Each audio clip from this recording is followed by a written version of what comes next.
মুক্তিযুদ্ধ বিষয়ক মন্ত্রণালয়ের প্রতিমন্ত্রী, তাকে সভাপতি এবং নাম কি ডক্টর কে এম মন্টি, সেও মুক্তিযুদ্ধ পরিবারের সন্তান। তাকে সাধারণ সম্পাদক করে কত সদস্য বিশিষ্ট? 151 সদস্য বিশিষ্ট নতুন কমিটি ঘোষণা করা হয়েছে। জাতীয়তাবাদী মুক্তিযোদ্ধা দল এর যে সভাপতি, তিনি এটা ঘোষণা করেছেন উলফাত ভাই। এবং আজকে নবনির্বাচিত নবগঠিত এই কমিটি এদেশের এক স্বনামধন্য এবং মুক্তিযুদ্ধের এক কীর্তিমান বীর যোদ্ধা, যার স্বাধীনতার ঘোষণায় এদেশের মানুষ, কৃষক, শ্রমিক, ছাত্র জনতা রণাঙ্গনে মুক্তিযুদ্ধে ঝাঁপিয়ে পড়েছিল, তার মাজারে এবং আরেক মুক্তিযোদ্ধা মরহুমা দেশনেত্রী বেগম খালেদা জিয়া, যিনি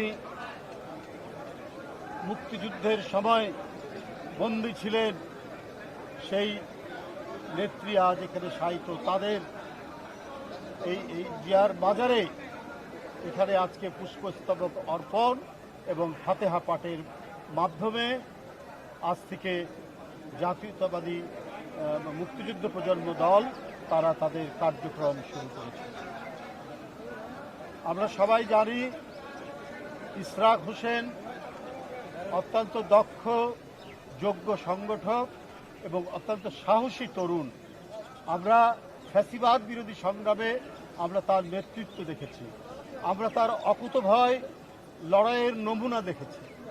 সুতরাং তার নেতৃত্বে এবং মন্টির নেতৃত্বে মুক্তিযুদ্ধ প্রজন্ম দল সারা বাংলাদেশে মুক্তিযুদ্ধের যে এক প্রলয়ঙ্করী ঘূর্ণিঝড়ের মধ্যে দিয়ে হানাদার বাহিনীকে পরাজিত পতাকা, সেই পতাকাকে তারা ধারণ করে গোটা জাতির কাছে মুক্তিযুদ্ধের বার্তা, যুদ্ধের বার্তা, সাহসের বার্তা, স্বাধীনতার বার্তা পৌঁছে দেবে।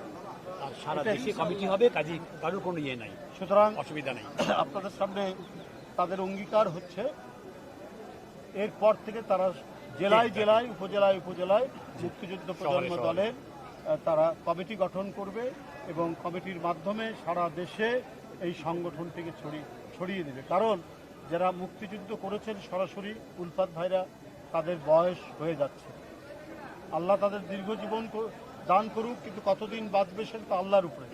কিন্তু এখন এই প্রজন্ম দলই মুক্তিযুদ্ধের ইতিহাস, মুক্তিযুদ্ধের চেতনা ধারণ করে নতুন প্রজন্মের কাছে তারা ছড়িয়ে দেবে, এটা আমাদের বিশ্বাস। বন্ধুরা, আজকে এই বাংলাদেশ আমরা অনেক ত্যাগের বিনিময়ে অর্জিত বাংলাদেশ। কত রক্ত ঝরেছে, 30 লক্ষ মানুষ আত্মহতি দিল, 2 লক্ষ মা বোন তারা নিপীড়ন নির্যাতন সহ্য করে এত বড় ত্যাগ স্বীকার করল। তাকে কি ভোলা যায়? তাদের এই অবদান কি এই জাতি ভুলে যেতে পারে? যদি কেউ কৌশলে ভোলানোর চেষ্টা করে, এই জাতি কোনোদিন ভুলবে না এবং ভুলতে দেবে না। ইশরাক হোসেনরা, মন্টিরা এইটা ভুলতে দেবে না। এটাই হলো অঙ্গীকার, এটাই হচ্ছে তারুণ্যের অঙ্গীকার। আজকে স্বয়ং সম্পূর্ণ হতে হবে আমাদেরকে। জিয়াউর রহমানের রাজনীতির দর্শন ছিল এইটা। কি ছিল তখন দেশে? কিছুই ছিল না, কিন্তু গোটা জাতিকে তিনি উদ্বুদ্ধ করলেন খাল কাটা কর্মসূচির মধ্যে দিয়ে, শিক্ষা কর্মসূচির মধ্যে দিয়ে, যে আমাদেরকে লেখাপড়া শিখে আলোকিত হতে হবে। আমরা খাল কেটে বর্ষার সময় পানি ধারণ করব, শুকনো মৌসুমে সেচ দিয়ে আমরা ফসল ফলাবো, আমরা স্বয়ং সম্পূর্ণ হব। এই দেশ যেন আর দুর্ভিক্ষের কবলে না পড়ে। ৭৪-এর দুর্ভিক্ষের কথা আপনাদের মনে নেই, এই প্রজন্মের মনে নেই, কিন্তু আমাদের মনে আছে।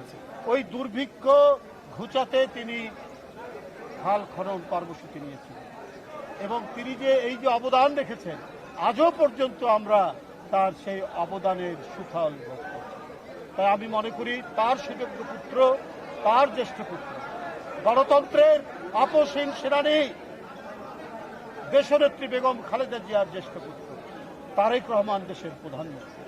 তিনি ক্ষমতায় আসার আগে যে অঙ্গীকার করেছেন, যে প্রতিশ্রুতি দিয়েছেন এবং ক্ষমতায় আসার পর জনগণের ভোটে, জোর করে নয়, একবারে অবাধ সুষ্ঠু নির্বাচন, যার জন্য 16 বছর এক দীর্ঘ সংগ্রাম, আত্মদান, গুম খুন, ক্রস ফায়ারে এক ভয়ঙ্কর বিভীষিকার মধ্যে বিএনপি হেঁটে গিয়ে অনেক সন্তানকে তারা হারিয়ে দিয়েছে, আমরা গুম হয়ে গেছে, ক্রস ফায়ারের শিকার হয়েছে।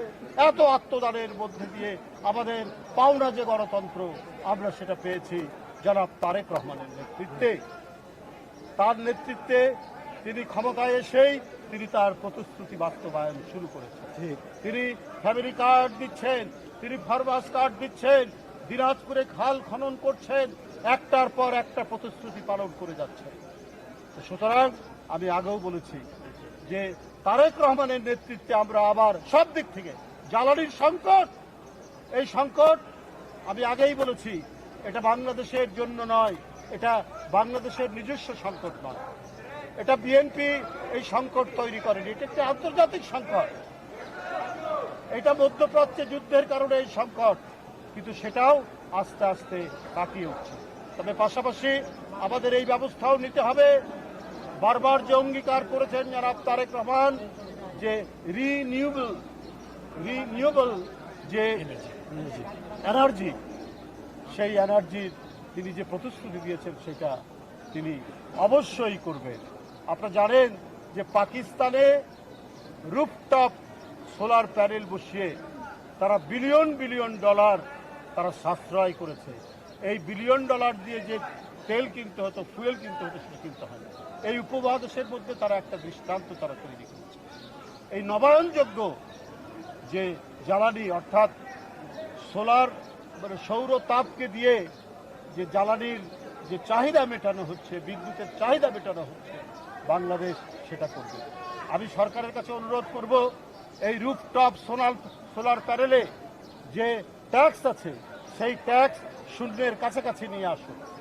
বিদ্যুৎ মন্ত্রীকে বলবো শূন্যের কাছাকাছি নিয়ে আসুন, এটা উৎসাহিত করুন এবং এর যন্ত্রাংশ আমদানি করতে যে ধরনের ট্যাক্স দিতে হয়, ট্যারিফ দিতে হয়, সেটা কমিয়ে দিন, যাতে মানুষ তাদের ছাদে সৌর প্যানেল বসিয়ে বিদ্যুৎ চাহিদা পূরণ করতে পারে, যাতে আর কারো দিকে মুখ চেয়ে, অন্য কোনো দেশের মুখ চেয়ে আমাদেরকে থাকতে না হয়।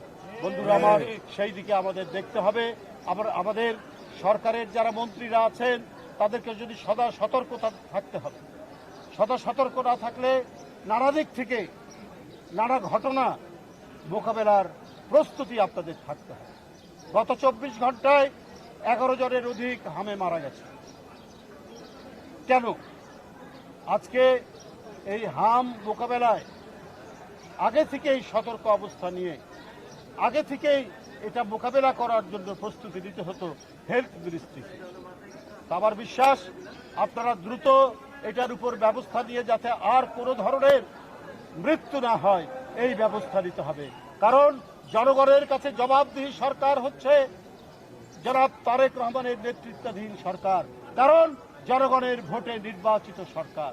তিনি দিনরাত পরিশ্রম করে তার যে প্রতিশ্রুতি পূরণ করছেন, মন্ত্রীদেরকেও সেই প্রতিশ্রুতি পূরণে কাজ করতে হবে, যাতে বিনা চিকিৎসায়, যাতে বিনা ওষুধে মানুষ বিপন্ন হতে না পারে, যাতে কোনো ধরনের মহামারী গ্রাস না করতে পারে আমাদের দেশকে, সেই কাজও করতে হবে এই সরকারের বিভিন্ন মন্ত্রীদেরকে।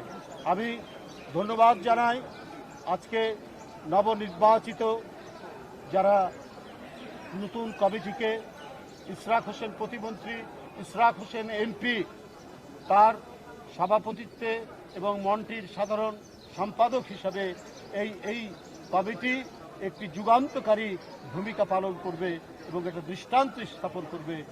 এই বলেই আমি আমার বক্তব্য শেষ করছি। এখন একটু শুভেচ্ছা দিবে আমাদের ইশরাক হোসেন। আমি পরে বলছি, একটু বলেন শুভেচ্ছা দিন, তাই না? বিসমিল্লাহির রহমানির রহিম। আজকে বাংলাদেশ জাতীয়তাবাদী মুক্তিযুদ্ধের প্রজন্ম এর পূর্ণাঙ্গ কমিটির কর্তৃক শহীদ রাষ্ট্রপতি জিয়াউর রহমান এবং মরহুমা দেশনেত্রী বেগম খালেদা জিয়ার সমাধিস্থলে পুষ্পস্তবক অনুষ্ঠানে প্রধান অতিথি হিসেবে আমাদের প্রিয় নেতা, সাহসী নেতা, যিনি আমাদের বিগত ফ্যাসিবাদী আন্দোলনে দিক নির্দেশনা দিয়েছেন, নিজেও একজন রাজপথের লড়াকু সৈনিক এবং নেতা হিসেবে জাতির কাছে আবির্ভূত হয়েছেন। সেই নেতা জনাব রুহুল কবির রিজভী আহমেদ আমাদের মাঝে উপস্থিত আছেন বাংলাদেশ জাতীয়তাবাদী মুক্তিযোদ্ধা দলের সংগ্রামী সভাপতি, ৭১-এর বীর মুক্তিযোদ্ধা জনাব ইশতিয়াক আজিজ উলফাত এবং আমার সেক্রেটারি ডক্টর KMI মন্টি সহ নবগঠিত কমিটির সকল নির্বাচিত সদস্য সবাই উপস্থিত আছেন এবং আমাদের সাথে উপস্থিত আছেন বাংলাদেশ জাতীয়তাবাদী দলের স্বেচ্ছাসেবক বিষয়ক সম্পাদক জনাব মীর শরাফত আলী সপু সহ উপস্থিত সবাইকে আন্তরিকভাবে ধন্যবাদ এবং কৃতজ্ঞতা জানাচ্ছি। আমাদের এই অনুষ্ঠানকে সফলমণ্ডিত করার জন্য আপনারা এসেছেন, আপনাদের মূল্যবান সময় আমাদেরকে দিয়েছেন। আমাদের এই কমিটির ১ নম্বর সম্মানিত সদস্য হিসেবে আছেন বাংলাদেশের প্রধানমন্ত্রী, মাননীয় প্রধানমন্ত্রী দেশনায়ক জনাব তারেক রহমান, শহীদ রাষ্ট্রপতি, স্বাধীনতার মহান ঘোষক শহীদ রাষ্ট্রপতি জিয়াউর রহমানের সুযোগ্য সন্তান, যিনি আমাদের এই কমিটির ১ নম্বর সম্মানিত সদস্য হিসেবে থেকে বাংলাদেশের মুক্তিযুদ্ধের আদর্শকে প্রতিষ্ঠার জন্য আমাদেরকে উদ্বুদ্ধ করেছেন, আমাদেরকে অনুপ্রেরণা জুগিয়েছেন। ইনশাআল্লাহ আগামী দিনে মুক্তিযুদ্ধের আদর্শকে আমরা প্রতিষ্ঠার জন্য এবং যে কারণে মুক্তিযুদ্ধ হয়েছিল সেটিকে সঠিকভাবে বাস্তবায়ন করা হয় নাই, ৭১-এর পরেই আমরা শুনতে পেয়েছি এবং আমাদের বীর মুক্তিযোদ্ধাদের মুখে জেনেছি যে একটা ভয়াবহ দুঃশাসন এবং একদলীয় চাপিয়ে দেওয়া হয়েছিল। এরপরে বিগত ৫৫-৫৪ বছর ধরে মুক্তিযুদ্ধের যে মূল লক্ষ্য ছিল সেটির থেকে বারবার দেশ বিচ্যুত হয়েছে। অবশেষে দীর্ঘ ১৭ যুগের ফ্যাসিবাদী বিরোধী আন্দোলন শেষে আমরা আবার একটা গণতন্ত্রকে নতুন করে প্রতিষ্ঠার একটা সুযোগ পেয়েছি। মুক্তিযুদ্ধের মূল লক্ষ্য চেতনাকে আমরা বাস্তবায়ন করে বাংলাদেশকে একটা স্বাধীন, সার্বভৌম এবং একটি গণতান্ত্রিক রাষ্ট্র হিসেবে প্রতিষ্ঠার জন্য আমরা মুক্তিযুদ্ধকে বুকে ধারণ করে আগামী দিনে এগিয়ে যাব ইনশাআল্লাহ। এটাই আমার বক্তব্য। সবাইকে আবারও ধন্যবাদ জানাচ্ছি। গতকালকে গণভোটের ইস্যুতে সংসদের বিরোধী দল একটা সভা হয়েছে এবং তারা বলেছে যে এটা না, তো এই বিষয়ে দেখুন, আমরা যদি গণতন্ত্র মিন করি তাহলে তো অবশ্যই সরকারি দল